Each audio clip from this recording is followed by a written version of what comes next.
பார்க்கலாம் வாங்க. தேவையான பொருட்கள் 2 பெரிய வெங்காயம், இதை விட கொஞ்சம் கம்மியாக பூண்டு, இதை விட கொஞ்சம் கம்மியாக இஞ்சி எடுத்து வச்சுக்கோங்க. இதை நல்லா பேஸ்ட்டாக ரெடி பண்ணி வச்சுக்கோங்க. மட்டன் 350 கிராம்ஸ் எடுத்துருக்கிறேன். இதை நல்லா மஞ்சள் போட்டு வாஷ் பண்ணி வச்சுக்கோங்க. இந்த மட்டன் குழம்புக்கு 3 உருளைக்கிழங்கு எடுத்துக்கோங்க. தக்காளி 1/4 கிலோ எடுத்துக்கோங்க. நல்லா பழமாக எடுத்துக்கோங்க, அப்போ தான் குழம்பு டேஸ்டியாக இருக்கும். இப்போ இதை நல்லா ஸ்லைஸ் பண்ணிக்கோங்க இந்த மாதிரி குட்டி குட்டியாக. இது கூட மல்லி இலையும் சேர்த்து வச்சுக்கோங்க. வாங்க எப்படி செய்யறதுன்னு பார்க்கலாம். ஒரு ப்ரெஷர் குக்கரில் 7 டேபிள் ஸ்பூன் கடலெண்ணெய், 4 டேபிள் ஸ்பூன் தேங்காய் எண்ணெய் சேர்த்துக்குங்க. இது கூட புதினா ஆட் பண்ணிக்கோங்க. நெக்ஸ்ட் பச்சை மிளகாய் ஆட் பண்ணிக்கோங்க. இப்போ வெங்காயம் இஞ்சி பூண்டை பேஸ்ட்டாக ரெடி பண்ணி இதில் சேர்த்துக்கலாம். இந்த மூணையும் நல்லா நைஸாக ஸ்மூத்தாக நீங்கள் அரைச்சி வச்சுக்கோங்க. இப்போ இதில் சேர்த்துட்டு இதில் மட்டன் ஆட் பண்ணிக்கலாம்.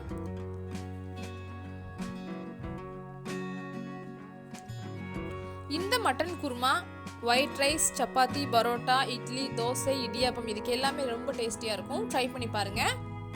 இப்போ இதில் காரத்துக்கு தகுந்த மாதிரி மிளகாய்த்தூள் சேர்த்துக்கலாம். நான் இன்றைக்கி 2 டேபிள் ஸ்பூன் மிளகாய்த்தூள் சேர்த்துருக்கிறேன். இது கூட கரம் மசாலா தூள் 1 டேபிள் ஸ்பூன் சேர்த்துக்குங்க. இப்போ தேவையான அளவு சால்ட்டு சேர்த்துக்குங்க. இதில்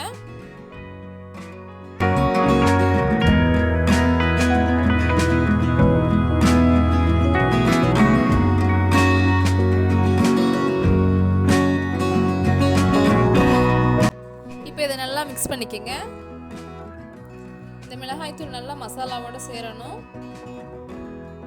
இப்போ இதில் நீங்கள் தக்காளி சேர்த்துக்கோங்க. தக்காளி, மல்லி இலை இது ரெண்டையும் நீங்கள் சேர்த்துக்கலாம்.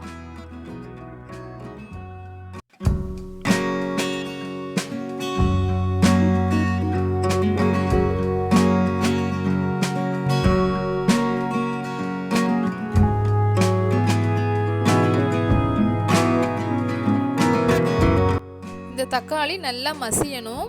மசிகிற அளவுக்கு நீங்கள் மீடியம் ஃப்ளேம்லேயே குக் பண்ணிக்கோங்க. இப்போ இதில் தயிர் சேர்த்துக்கலாம். நான் இன்னைக்கு 4 டேபிள் ஸ்பூன் தயிர் சேர்த்துக்கிறேன்.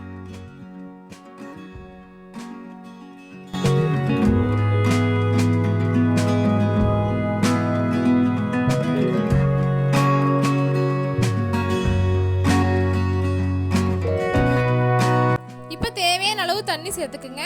இது கூட ஜீரக மிளகாத்தூள் சேர்த்துக்கலாம். நான் இன்னைக்கு ஜீரக மிளகா ஒன்றா மிக்ஸ் பண்ணி வச்சுருக்கிறேன். நீங்கள் தனித்தனியாக வச்சுருந்தீங்கன்னா ஜீரகத்தூள் 1/2 டேபிள் ஸ்பூன், மிளகுத்தூள் 1/2 டேபிள் ஸ்பூன் சேர்த்துக்குங்க.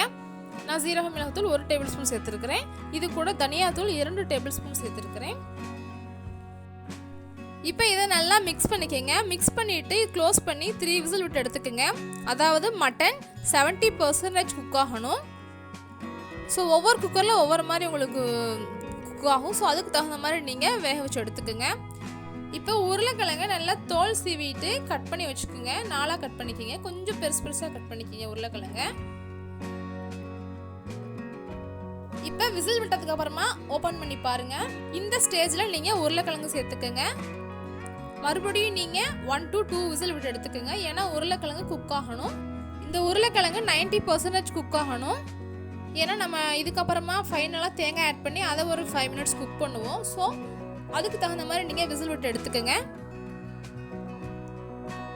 இப்போ இந்த ஸ்டேஜில் தேங்காய் நல்லா ஒரு அரை மூடி தேங்காயை நீங்கள் பேஸ்ட்டாக ரெடி பண்ணி வச்சுக்கோங்க. அதை இதில் சேர்த்துக்குங்க. இந்த தேங்காய் பேஸ்ட்டை சேர்த்து ஒரு 5 to 7 மினிட்ஸ் நல்லா கொதிக்க விட்டுருங்க. ஃபைனலாக இதில் கொத்தமல்லி இலை சேர்த்து இறக்குனீங்கன்னா சுவையான டேஸ்டியான மட்டன் குருமா ரெடி ஆயிரும். ட்ரை பண்ணி பாருங்கள். மறக்காமல் என்னோட சேனலை சப்ஸ்கிரைப் பண்ணுங்கள், லைக் பண்ணுங்கள், ஷேர் பண்ணுங்கள், கமெண்ட் பண்ணுங்கள்.